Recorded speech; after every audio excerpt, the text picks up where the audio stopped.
राम रस बरसे, राम रस बरसे. Personality, they'll be taken care of anywhere in the world. So, having got this kind of clarity that one needs to keep aside karma. So, self-knowledge is not doing any mental karma also. It is not just changing the mind now. You know? Like there are so many kind of meditations that we need to quiet our mind and then suddenly, we'll get self-knowledge. No activities whatsoever. Neither of quietening the mind, neither of changing the mind, neither of changing the focus of our concentration. No change whatsoever. Just try to appreciate what is. And no burden of how it should be. So there's something as what is, and there's something as what should be. And a person who's entangled with that notion that what should be is said to be a person who is, in this path of samsara, seeking. This is what is seeking all about. To have the bug of becoming. The bug of becoming is called a samsara. So the person is bugged, Always, trying to become this, become that, become that. You need to become, I need to become. At least become, good fellow, bad fellow. They accept the world as it is. No becoming of anyone whatsoever. You should be like that, you should be like that, I will be like that. Even such thought does not exist in a person who is truly pursuing the path of knowledge. So having said this, Bhagwan Ram goes ahead in Sri Ram Gita and says that, Lakshman, when you have this state of mind, such a state of mind always learns.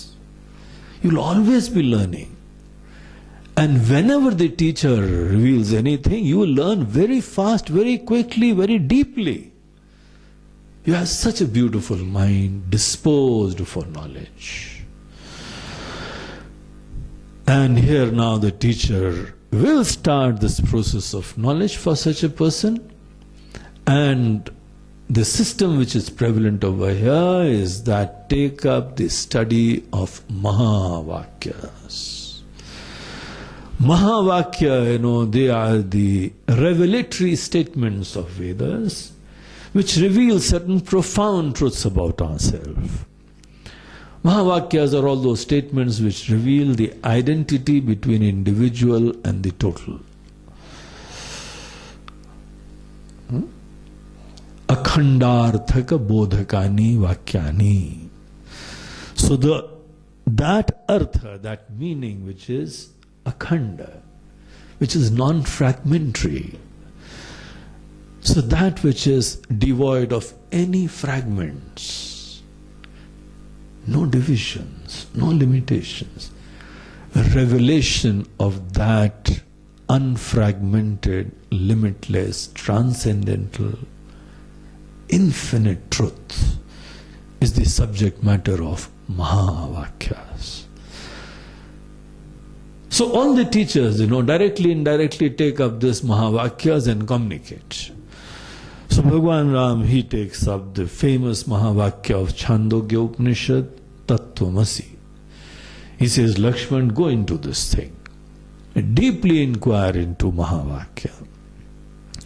Even though the whole Vakya, the whole sentence is of 3 words. Basically a small sentence. But it is the most profound statement.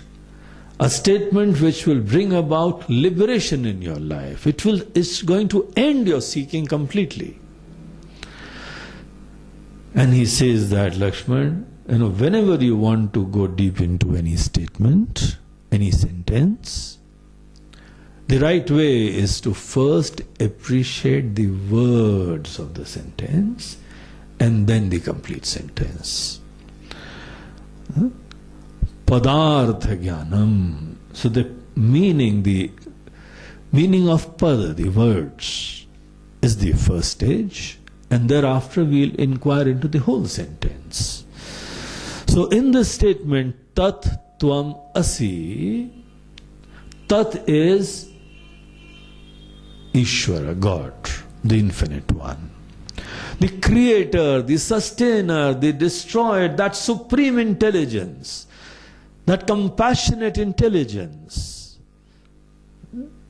the selfless, loving One, who is blessing us all the time and is creating so beautiful creation, amazing creation. That Supreme Intelligence is the God.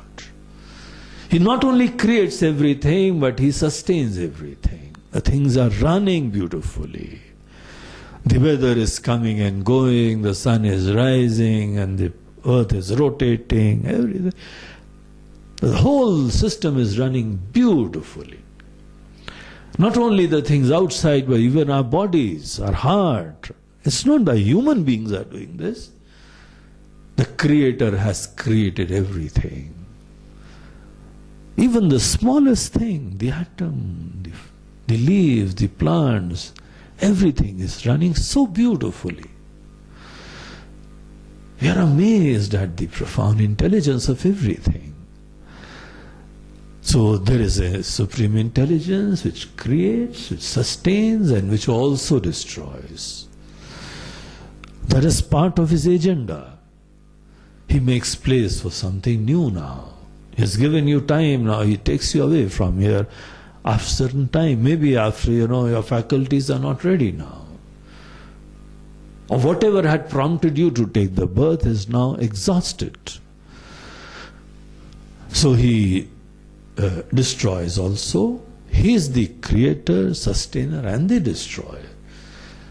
So that is Ishvara. So Tat word stands for Ishvara, and Tvam word stands for individual.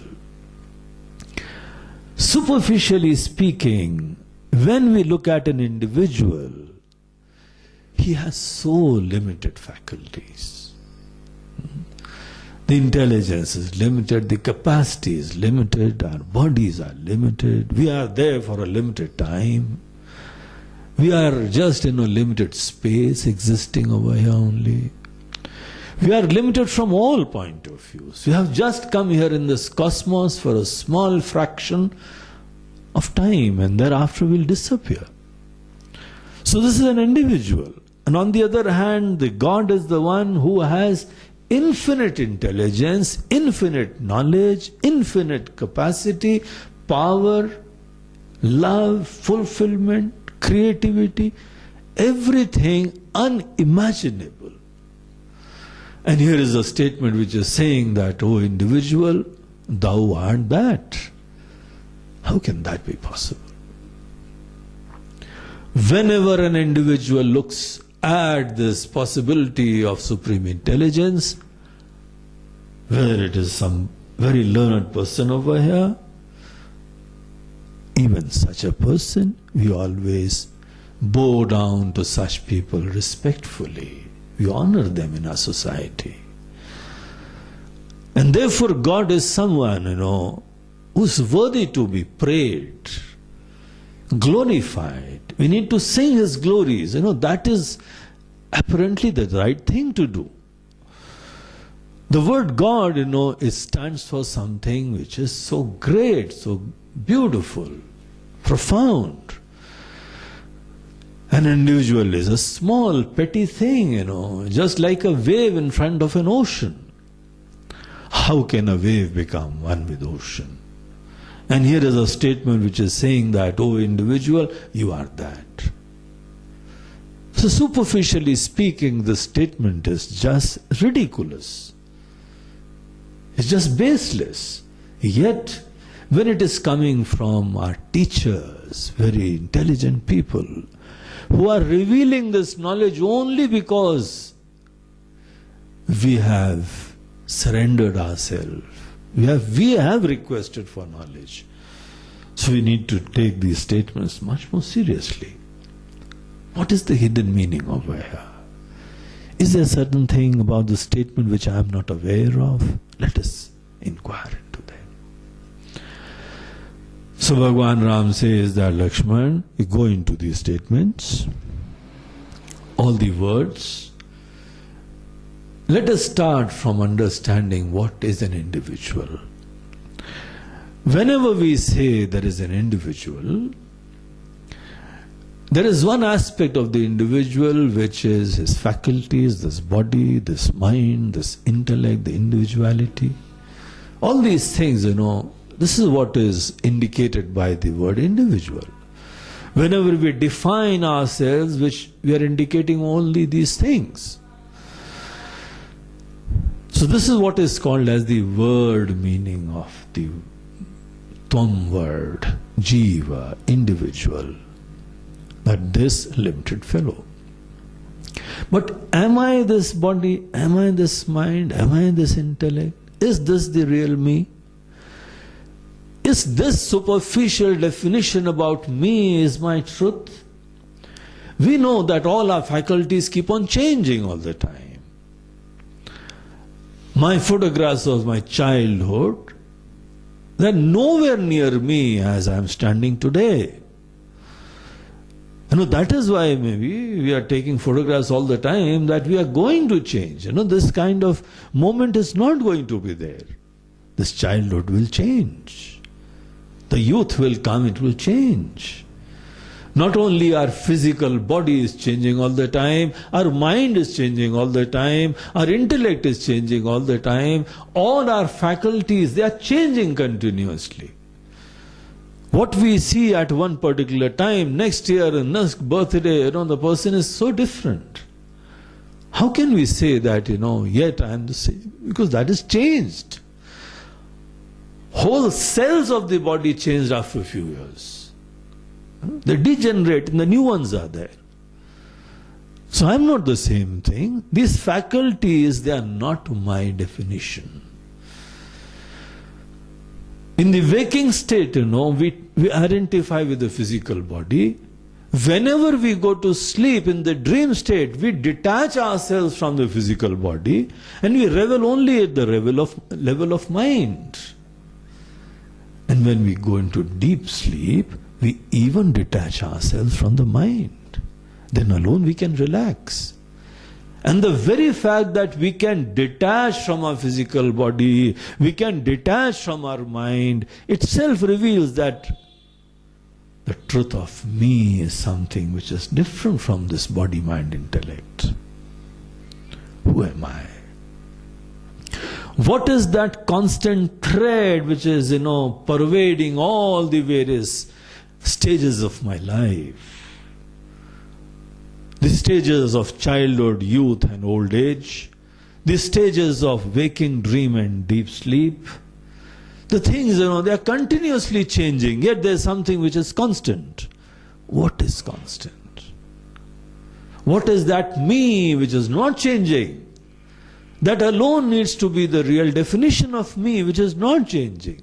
I take up this dress, I change the dress, I take up another dress. So dresses are not me. Who is the person who is wearing all these dresses? Who is the person who is taking up this, wearing this body as though? Who is wearing this mind? Who is wearing this intellect? So who am I? In case if we explore deep into the truth of an individual, we realize that what I am changes, that I am is alone the constant truth. So this is what is called as the Sat Chit Anand. My truth is that I just exist. Existence is the truth of myself. And this existence is so effulgent, it's conscious existence. And that alone is blissful also. Everybody therefore loves oneself so much because this I is blissful. It is the source of joy. Whenever we get joy, our eyes, it's closed and we just experience ourselves. So this I of everyone is of the nature of pure existence, pure consciousness, pure life, blissful life. This Satchidananda, this self-effulgent, blissful existence, that is the truth of all of us. We need to appreciate this fact that I am basically Satchidananda. I'm not this body, I'm not this intellect, I'm not this mind. Therefore, in case if the body has problem, I don't have a problem. This is my beautiful faculty, will take care of it. But doesn't mean that my dresses have got tone, that I have got tone. My mind has become dirty, therefore I have become dirty. Not really. I do need to make my mind beautiful and pure. But I have not become dirty. I am something standing apart.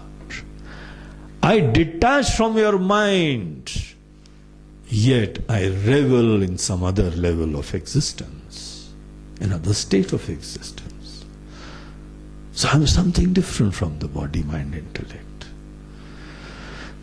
I am pure life, pure consciousness. Consciousness is my truth.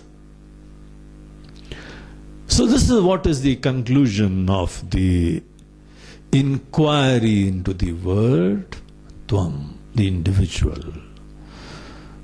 Superficially speaking, the statements like Tattvamasi, they are contradictory. They don't make any sense. In fact, we are horrified at the implications of the statement, in case if we keep on looking superficially. From your limited faculties point of view, the individual can never be one with God. Because the fellow is such an individual, limited, ignorant, deluded fellow. Oh, thank goodness the fellow is not one with God. Otherwise it amounts to, bringing down God at our level, petty level of despair and despondency. We can never be one with God.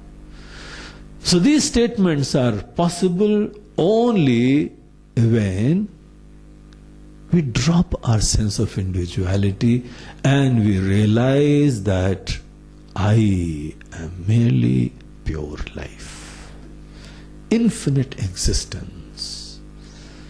I am Satchidananda. I am pure life.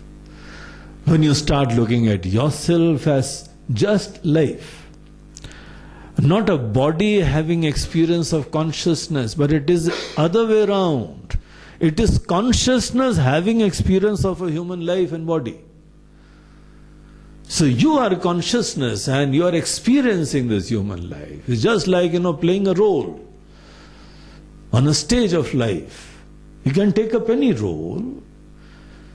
This role of a human being on the stage of life is something apart from you, and you have the freedom to take, you have freedom to give. You can drop this role altogether. You are free not to take yourself as an individual at all.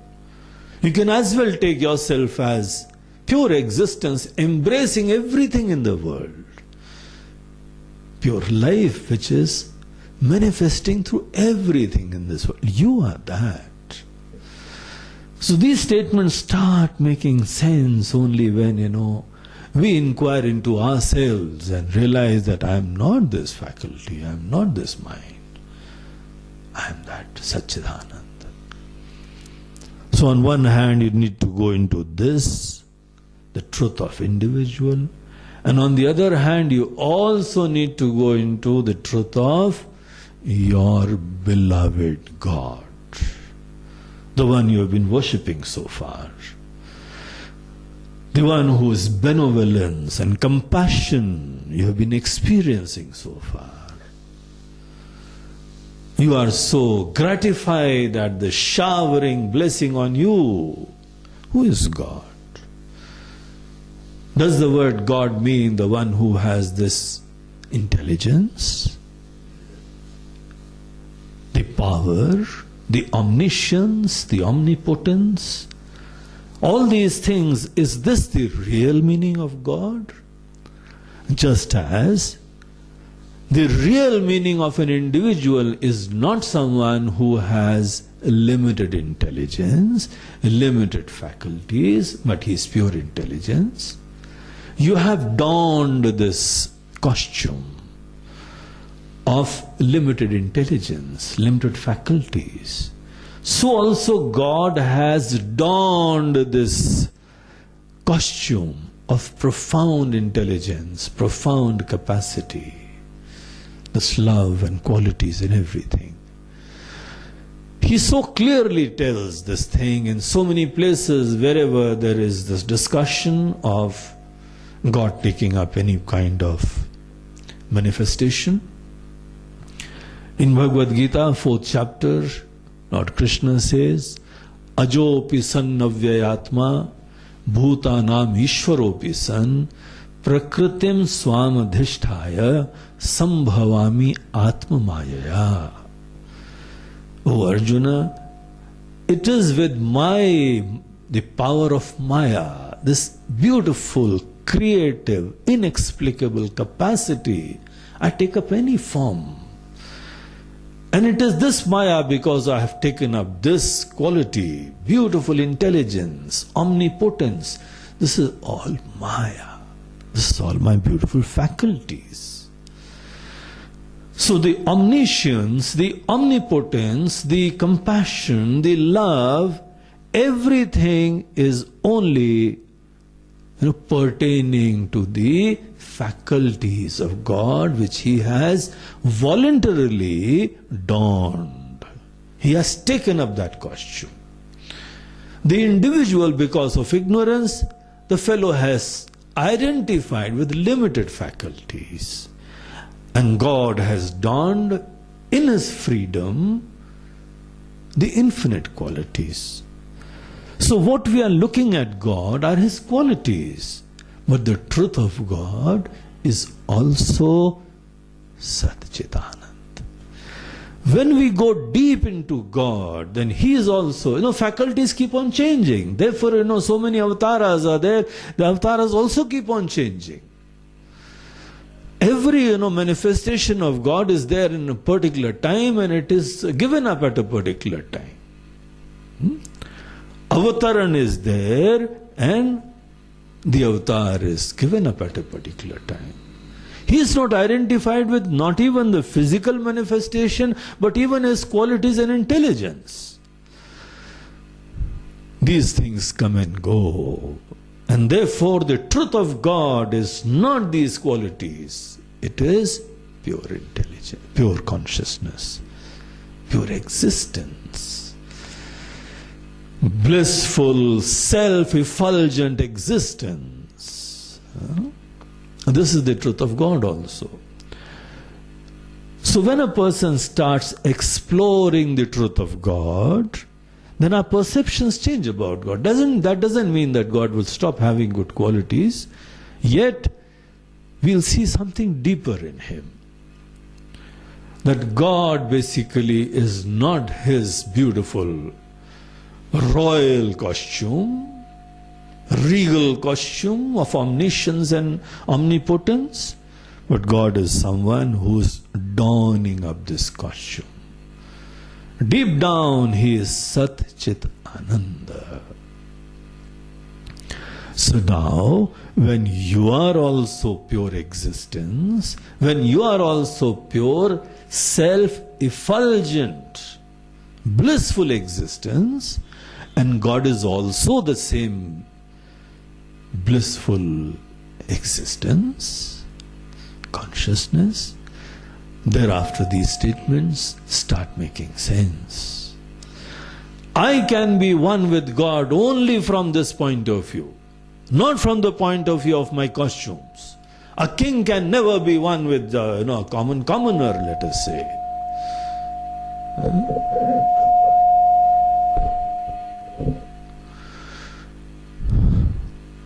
King is a king with all the kind of royal, capacities, prosperity, comforts, which are not there in a commoner.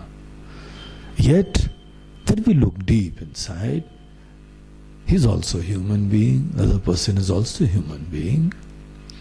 He's also life manifesting in this form. This is life in manifesting in the other form. From the life point of view, it is one and the same thing. So in case if we want to discover the identity with our beloved God, in case if we want to end our eternal seeking, then what is required is to appreciate this fact that I am not this individual. The eternal, endless transmigration, the samsara, is only from the point of view of an individual.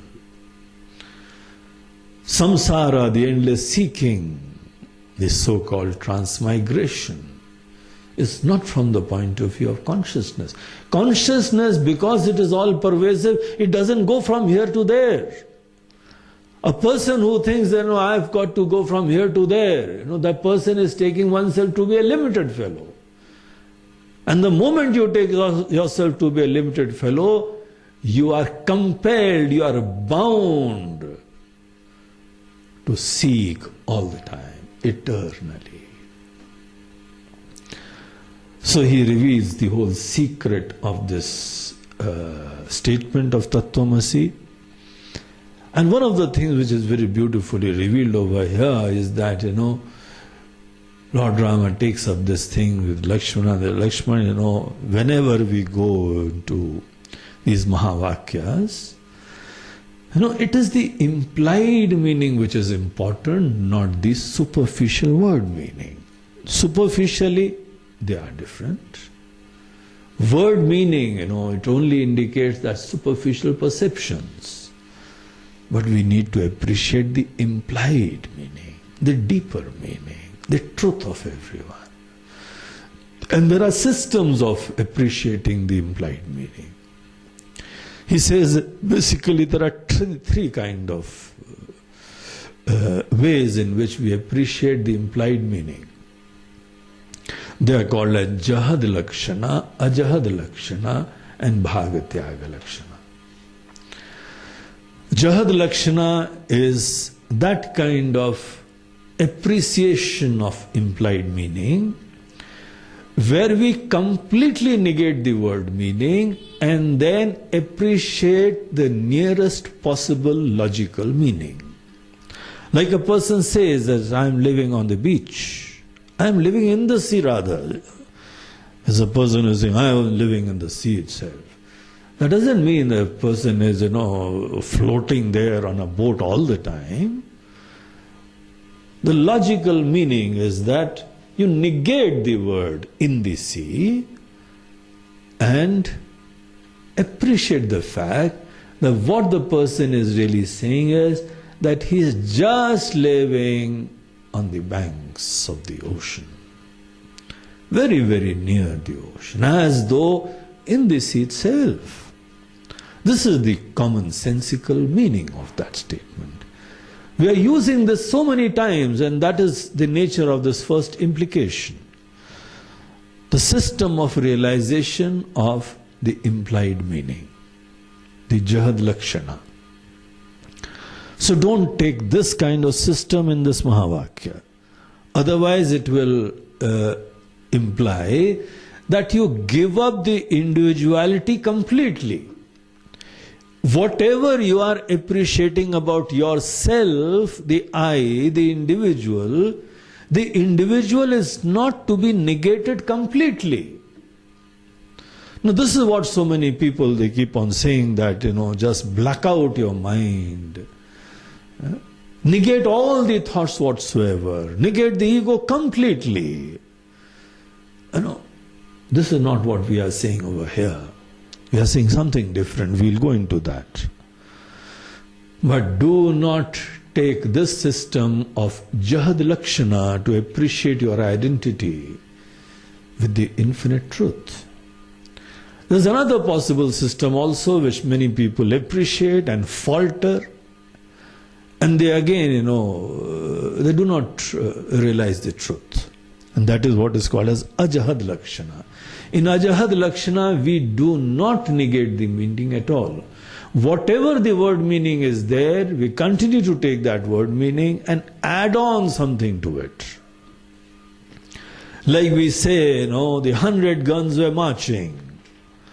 Now when a person is saying such a statement, then we do not negate the guns, but we add on something to the guns. 100 soldiers with guns were marching. So we add on something. Then, the implied meaning is the 100 soldiers were marching with the guns. But we can, we very well use such statements and methodologies to communicate, and the communication is continuing also. It's taking place also. This thing, very fast it takes place in our mind, and we add on something and we appreciate the intended meaning. So also over here, in Tattvamasi, do not retain the individuality completely and then add on something to yourself. A person who takes up this system of appreciating the implied meaning, he will keep on having his limited ego. I continue to be a limited fellow and I add on something to myself. I am Satchidananda. I am infinite. How can you be infinite? You are a limited fellow. Adding on something, like feathers in my cap, like medals on my chest, we do not add on my identity with God in such a way. I am that. In case if deep down I continue to remain an individual, such a statement is ridiculous, worthy to be laughed at. It's not the truth. So a person who takes up this system of appreciating the implied meaning, which is called a Jahad Lakshana, where he completely, makes his mind shunya, completely zero. Or in other system, the fellow keeps on taking oneself to be individual, and he as though just changes the word for individual and starts saying that I am God and I am Brahman. This is what most of the demons did, Rakshasas did, Asuras did. They continued to remain a petty individual and started saying, I am very powerful, therefore, consider myself to be the God. Remove all the idols in the temple and keep my idols. I am that. In case if a person continues to take oneself as an individual and then says, I am that, this is also wrong. So in case if you completely, quieten your mind of all thoughts and become thoughtless, that is not the way. And in case if you keep on retaining your identity and then keep on adding something to the identity, that is also not the way.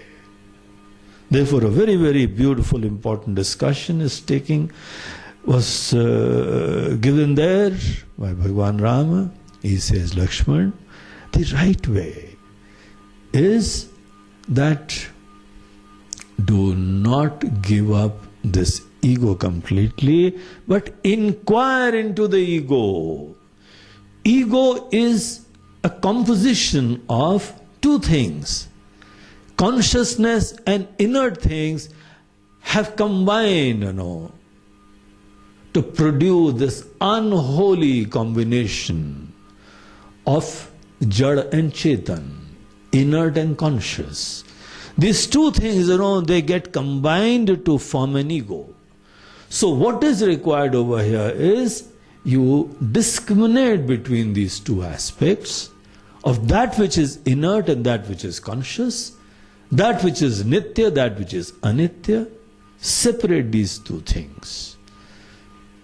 Do the viveka. So focus your attention on the ego and as though do a very fine dissection of the ego. appreciate by your intelligence. Separate these two things in the ego, and all that which is impermanent, ephemeral, changing, imagined on the ego needs to be dropped. Anything which is the changing aspect in the ego, in that me, is not something which is something intrinsic to yourself. It is extraneous. It has been imposed on you. So dissect, do viveka of I. And so also, don't take God as, you have been seeing Him till now. And neither, just like all the non-believers do, they completely negate God. That is not the system which is prescribed. I don't suggest that also. He says, turn your attention on God. Again, dissect, do viveka, discriminate, separate two aspects, His maya, His costumes, His faculties, and His truth, His essence. Separate these two things. So one needs to do what is called as Tvam Pad Shodhan and Tat Pad Shodhan. Purify both the things. Clearly appreciate both these things. And thereafter, you will discover that dimension of identity very clearly yourself. So when God is also seen as basically pure consciousness, you are also seen as pure consciousness. It is only from that point of view the Asi word is used. Tattvam Asi, you are pure consciousness. So this is possible only when we neither negate ego completely, nor keep on retaining the ego, but keep on adding something. Then one never appreciates the meaning of this amazing statement of Tattvamasi. So the system of appreciating Tattvamasi is only, by proper viveka, discrimination, going deep into the individual and God, and separating the costumes, that which He had donned and that which is His truth. When you appreciate the implied meaning of God and you appreciate the implied meaning of individual, then alone the statement makes any sense. So in this way, Bhagwan Ram, he reveals the traditional system of realizing the truth of this Mahavakyas, the Tattvamasi. So in the later part of the text, he says, having appreciated this truth from your teacher, now you have a new identity altogether. Once we know our truth, that I am that one infinite consciousness, which is the truth of God, which is the truth of every individual, which is the truth of even inert things, the plants, the animals, the mountains, the rivers, the planets, the whole cosmos. Existence is pervading everyone, and therefore I am pervading there. I am not an individual now. I am that life which is manifesting through infinite means. I am that life. Having got this amazing identity, one needs to assimilate. See this very, very deeply all the time. Now live a lifestyle wherein you can be conscious of this fact all the time. Revel in this all the time. Assimilate this new identity as clearly, as firmly as you have been taking yourself to be this body earlier. Our notion that I am the body was so thorough, so firm, so effortless, that even in dreams, we were thinking that I am this body. In the same way, my appreciation about myself to be that pure infinite consciousness needs to be similarly deep, thorough. So this is what is the objective of meditation and samadhi. And in Ram Gita, Bhagwan Sri Ram prescribes meditation. He elaborates, gives small and very elaborate discussions about meditation. And he suggests that, Lakshman, you take up Om. May Om become an help for that kind of thing. And he reveals the secret of Om meditation over here. Om is being used in so many ways. Is used for pranayam, is used for taking the name of God. But here he is revealing another aspect of Om, which is incidentally revealed in all the Vedas unanimously. All the rishis have been revealing the beauty of Om. And here is Lord Rama also. He is revealing the beauty, the truth, the profundity of this Om meditation to his loving brother. And now a student, Lakshman. He says what one needs to do is that Om is composed of 3 alphabets. A, U, Ma. A stands for creation, U stands for sustenance, and Ma stands for dissolution. And it stands for so many things. This is one of the things. Another thing it stands for is that all the gross creation is indicated by A. The subtle creation is indicated by U. And all the, causal creation, the seed form state, is revealed by Ma. So he says this Om, when you chant, so you just need to embrace the whole cosmos.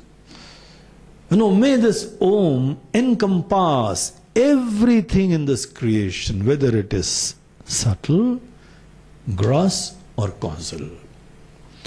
These 3 matras, these 3 alphabets, they indicate and imply everything which is manifested over here.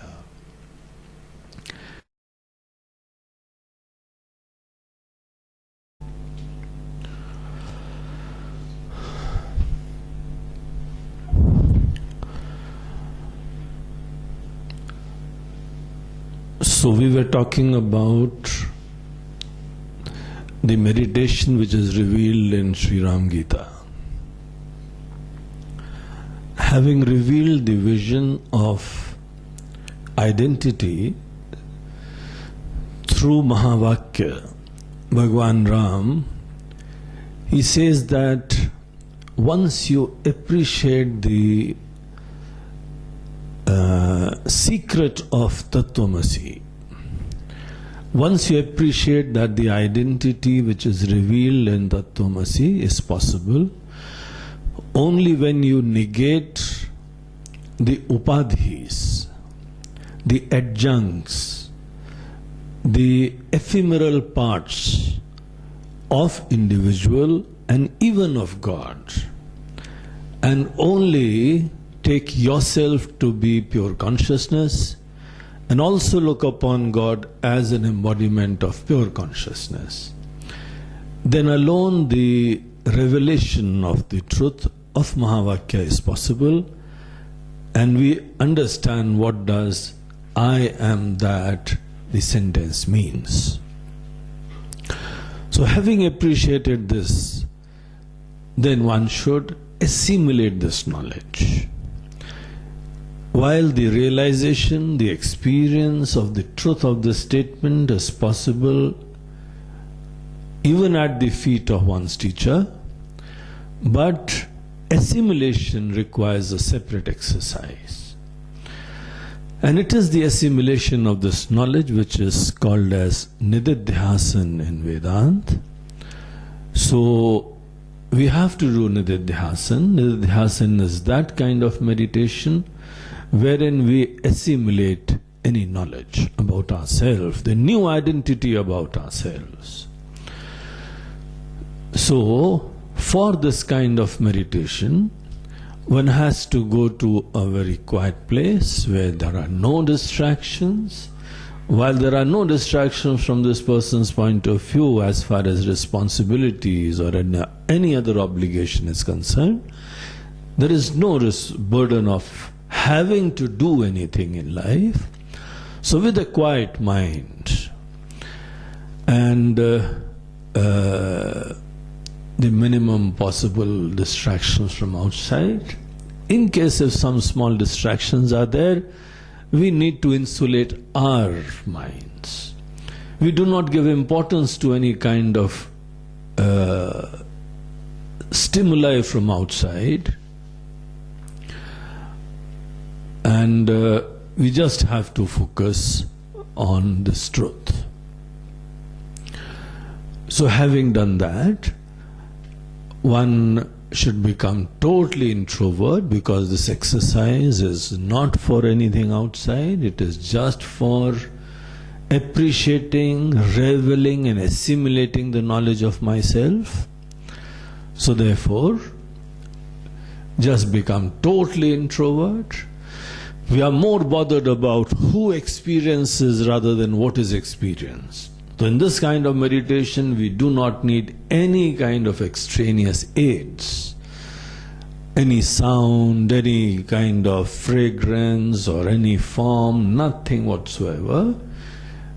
We have to appreciate the truth of I.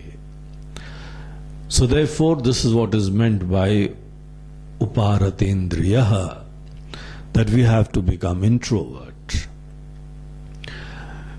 So having done that, just realize what you have investigated and assimilate that knowledge. Just be that.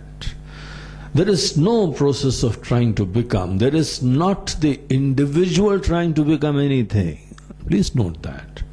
This is what we have studied in this process of Tattvamasi Shodhanam, that the individual doesn't have to become Brahman.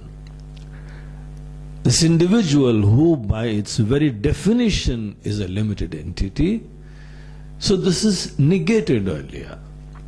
So I keep aside all my sense of individuality, I negate that individuality and just be the consciousness. And once I am that consciousness, I realize that my consciousness is the consciousness of everything. There is only just one consciousness. And I am that. We need to appreciate and assimilate this kind of knowledge, just like, anything new which we have discovered, we have got promoted, with all the intensity and love at our command.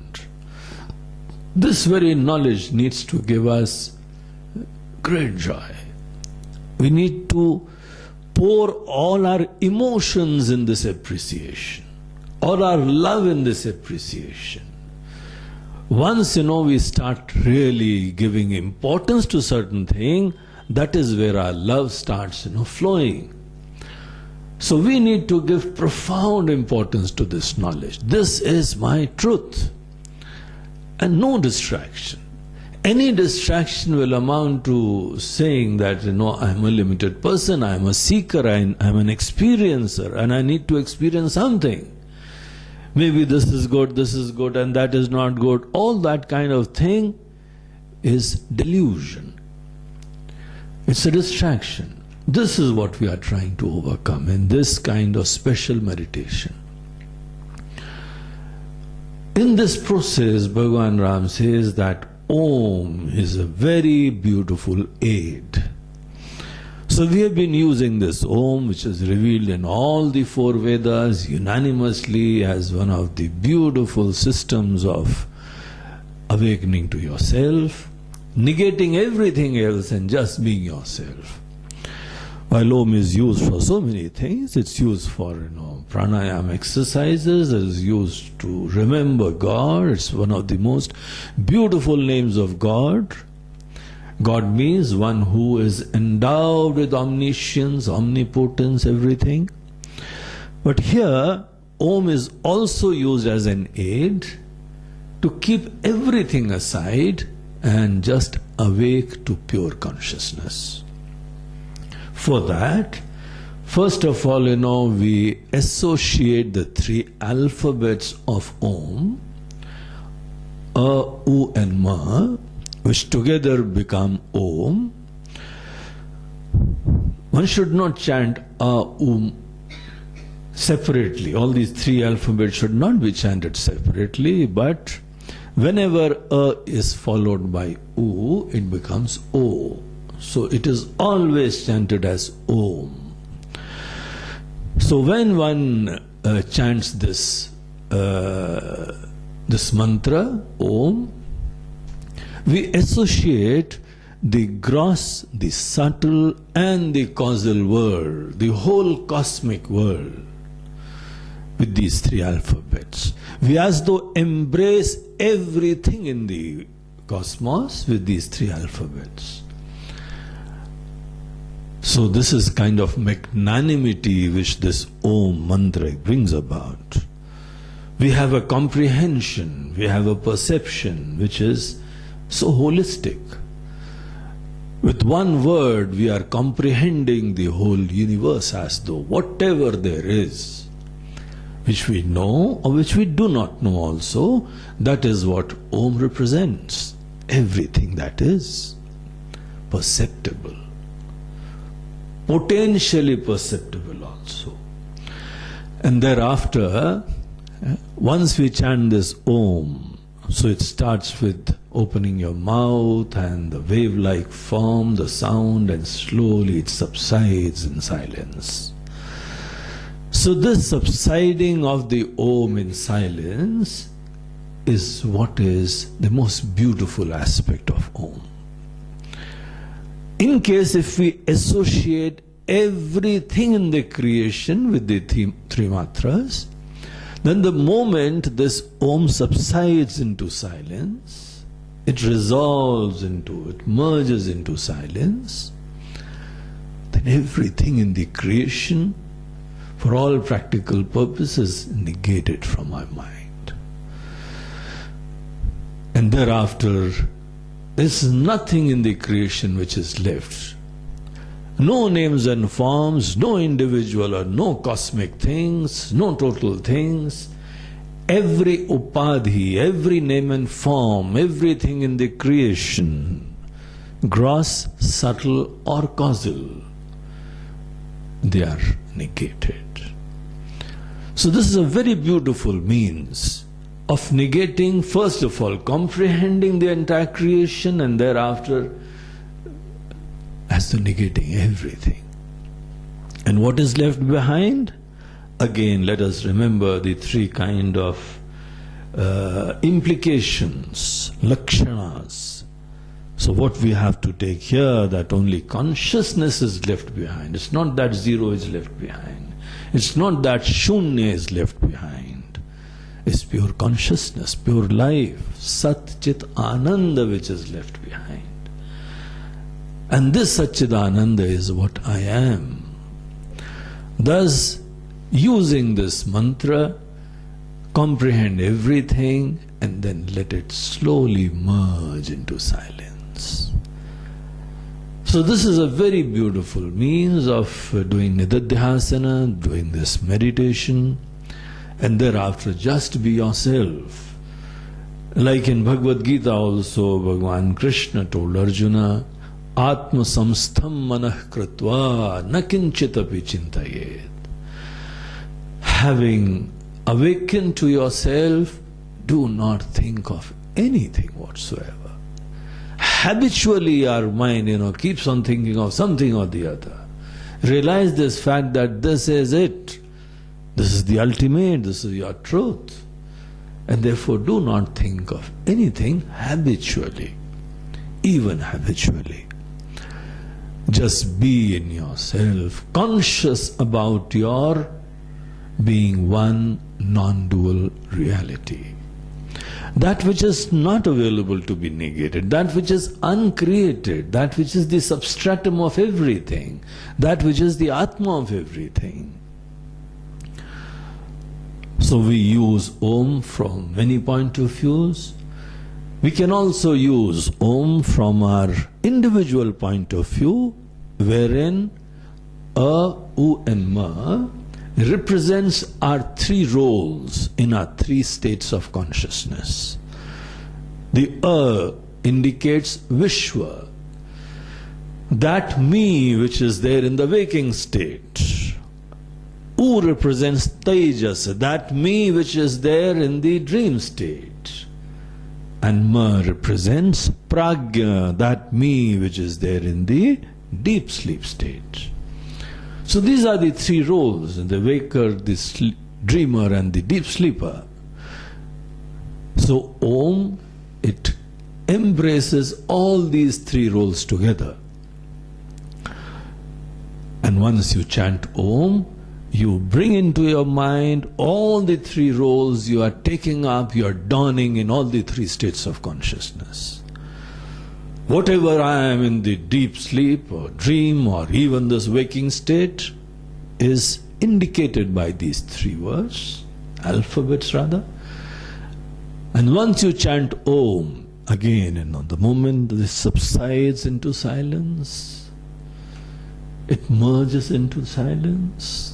Om. Thereafter the silence indicates that which is the substratum of all these three roles. The actor who was donning these three roles, only that actor remains. So in this way, many a times, take up this chanting or this use of this Om from the individual point of view, and at times from the cosmic point of view. And the bottom line is, wake up to that consciousness which is non-dual, which is unfragmented, which is all-pervading, which is the real me. Wherever I am there, I am always living, conscious entity, the seer, one who is conscious of this or that, one who is experiencing this or that. I am consciousness. I am not this body, I am not this mind, I am not this intellect, I am not the waker, I am not the dreamer, I am not the deep sleeper. These are my roles. So just learn to keep aside all these roles with which we have been so much engrossed, attached. We have been playing these roles for such a long time that, these things have become the real me. We have to shake off that kind of delusion, that notion in our minds. So keep aside everything and just be yourself. From this pure consciousness point of view, how can there be any seeking? Seeking is only possible only when I am a limited fellow, fragmented from this whole world. I am just one small name and form. I am one small manifestation. I am one individual. It is because of this that any person keeps on seeking in life and keeps on getting bothered about this and that. It is basically because of our moha, our misapprehension, non-apprehension of our truth. It leads to this kind of misapprehension, and thereafter we keep on seeking and seeking and seeking. So it is not the God who has made a person suffer. It's not because of God that we have been seeking, it is because of our ignorance. Pure and simple. That is what Bhagwan Ram tells Lakshmana here also. And this is what is being revealed in all the Upanishads. This is what is being revealed in all other scriptures of Vedanta, Bhagavad Gita, Brahma Sutras and everything. That seeking is only because of you taking up a limited role. And you are limited. Whatever you experience, whatever you aggrandize, whatever you hold on, everything will make you, the limitation will be retained there. So it just doesn't matter, that I hang on to this, I get, some more respect, some more love and some more experiences. I'm a limited fellow. This is the problem. So keep aside everything else and just awake to your truth. In this way, Lord Ram, he reveals in Sri Ram Gita an amazing text, a compendium of Vedanta. He says, I've been telling you all these things which has been culled out from Upanishads. So Upanishads have been talking about this thing from ages. So I've not been talking anything new. This is what is there in the Upanishads. And this is how one needs to appreciate the vision of Upanishads. There are so many people who study Upanishads, but they keep on trying to discover the truth of Upanishads while retaining their individuality. Or they negate everything and they become thoughtless and then sit down in their dhyan, in their meditation without any thoughts. That is not the way. The way is of viveka. Discriminate between these two entities of permanent and impermanent, the nitya and anitya, the atma and the anatma, the sat and asat, the consciousness and the inert adjuncts of your faculties, and thereafter discover the truth.